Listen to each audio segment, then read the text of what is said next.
Greg, Steve, we appreciate you being here.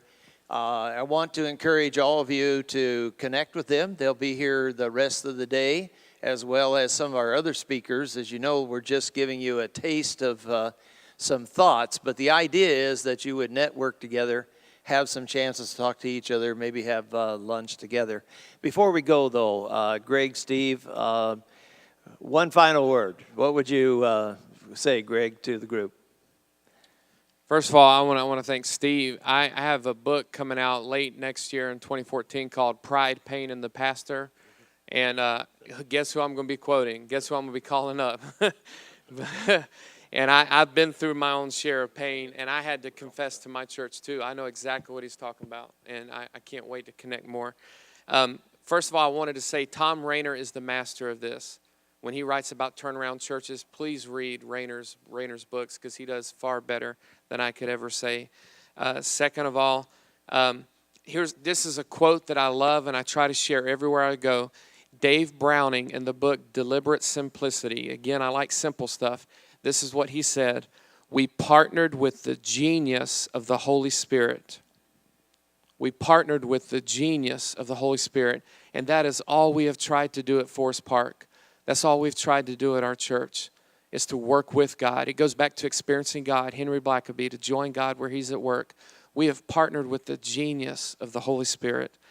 And we have worked hard to work with God and join him where he's at work. And last thing, only God can turn around a church. Only God can grow a church. Only God can breathe life into dry bones. Only God saves, delivers, heals, restores, builds, grows, and has the power to set someone free. Only God. And God uses weak, willing, obedient, spirit-filled vessels for his glory and his purpose, his fame and his renown. And I'm humbled, honored, joyful, and excited to just be a small part of what our great and good God is doing in our city. All right. Go ahead, Steve. Well, Greg gave me a great lead-in there. You know, God can do something spontaneous, and he can do it quickly.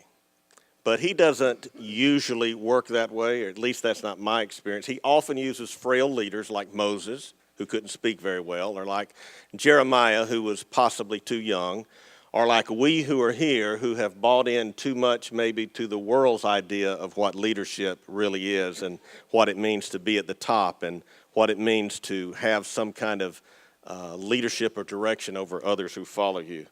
So if you want to see the best results, what I would say, if you're working with people, churches, organizations, you're trying to turn them around, then get into their mindset, get into their very fabric, this idea of servant leadership.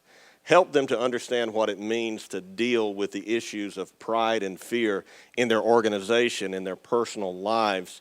And then instead of conflict, competition, exploitation, manipulation, all those ugly things, you'll have real results and outstanding relationships.